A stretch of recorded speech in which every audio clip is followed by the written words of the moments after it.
दर्द को बार बार याद करना, बार बार रिलीव करना, उसको कहते हैं दुख। क्योंकि कष्ट आया चला गया, हाँ जी ना जी, दर्द आई चली गई, पीड़ा आई चली गई। लेकिन अगर तुम उससे बंध गए और बार बार उसको याद कर रहे हो, बार बार उससे जुड़ रहे हो, बार बार उससे कनेक्ट हो रहे हो, बार बार 3 साल बाद भी, 6 साल बाद, 10 साल बाद भी उसको अपने प्रेजेंट में ला रहे हो, तो यह है दुख।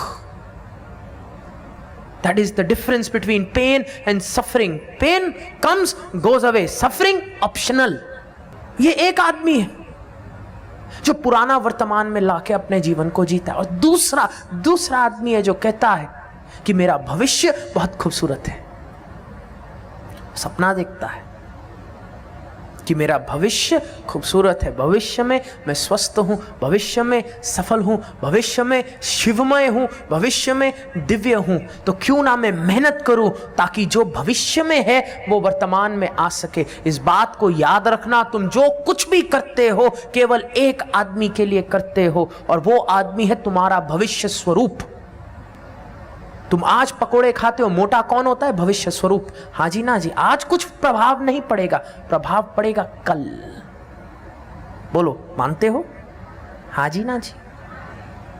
आज तुम जिम जाते हो, जिम में खूब भागते हो, दौड़ते हो। ऐसा नहीं है कि दौड़ने के एकदम बाद तुम वेइंग स्केल पे चढ़े, वजन चेक किया और तुम पतले हो गए। तुम आज एक्सरसाइज भी करोगे, पतला कौन होगा? भविष्य स्वरूप। आज पढ़ाई करोगे, सफल कौन होगा? भविष्य स्वरूप। आज साधना करोगे, चमत्कार किसके जीवन में होंगे? भविष्य स्वरूप। आज अगर घर जाओगे, अपने घर वालों को प्रेम करोगे, तो कल को तुम्हें इज्जत कौन देगा? तुम्हारे घर वाले। किसको? भविष्य स्वरूप। तुम जो कुछ भी करते हो उसके लिए करते हो, जिसका निर्माण तुम्हारे हर कर्म से हो रहा है। और शिवयोगी कौन? जो कहता है मैं इतिहास को क्यों वर्तमान में लेकर के आऊं, क्यों ना मैं उस भविष्य स्वरूप जो सुंदर है, जो देवता है, उसको वर्तमान में लेकर के आऊं। रियलिस्ट कौन? जो कहता है the past defines my present. Dreamer कौन? जो कहता है let my future define what I do right now. And that's what I hope. यही मेरी ख्वाहिश है, यही मेरी इच्छा है, यही मेरी प्रार्थना है कि जब दुनिया जहान आपके आसपास सपने देख रही है, तो क्यों ना आप भी कुछ सपने देखने शुरू कर दो। अपने आप को ऐसा मत सोचो कि मैं केवल मां हूं। तुम केवल मां नहीं, तुम वो मां हो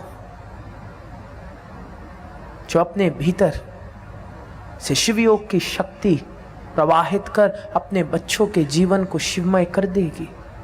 तुम केवल ये मत सोचो मैं तो केवल हाउसवाइफ हूं। अरे, हाउसवाइफ का तो सबसे जरूरी काम है। The bread winning arts are nothing compared to the nurturing arts. Bread winning से कल को जब मानसिक तनाव होगा तो तुम साइकेट्री के पैसे दे सकते हो, पर अगर नर्चरिंग आर्ट्स अच्छे हैं तो कभी मानसिक तनाव ही नहीं होगा। Prevention is better than cure.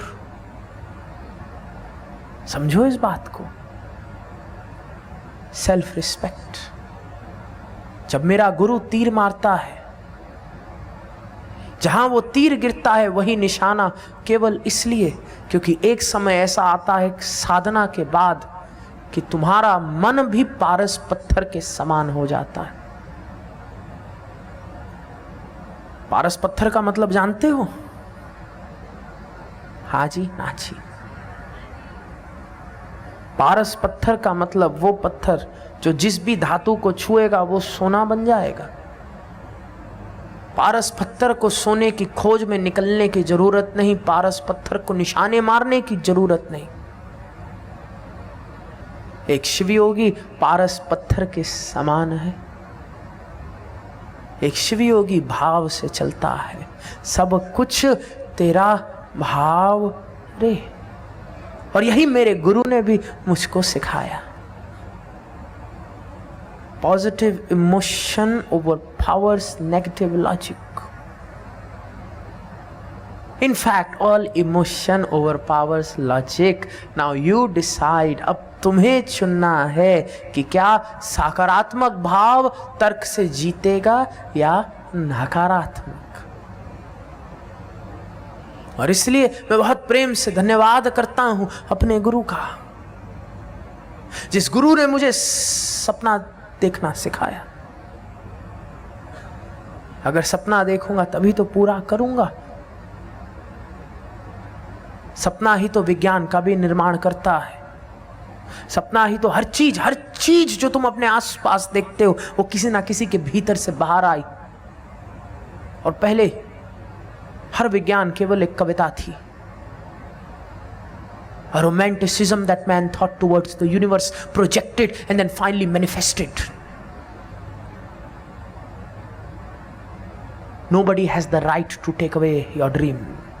किसी का हक नहीं कि तुमसे तुम्हारा स्वप्न ले ले, इसलिए तुम अपने आप को अपना हक लौटाना। और अगर दिव्य स्वरूप का निर्माण करना ही है तो एक ऐसे दिव्य स्वरूप का निर्माण करना जो स्वरूप तुम्हारे गुरु तुम्हें प्रदान करना चाहते हैं।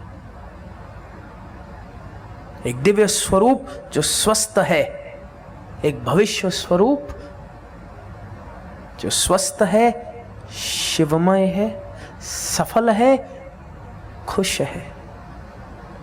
क्या तुम सोच सकते हो? हाँ जी ना जी। क्षण भर के लिए सोचो कि तुम आईने में देख रहे हो। सोचो तुम आईने में देख रहे हो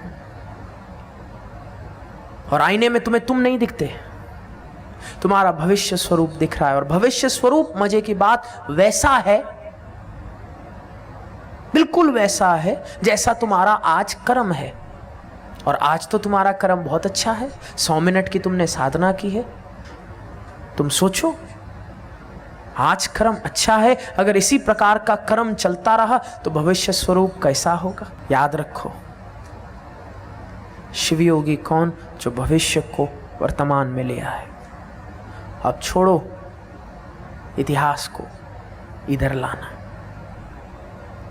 और इसलिए धन्यवाद उस गुरु का जिसने मुझे सकारात्मक भाव दिया, द पावर टू ड्रीम।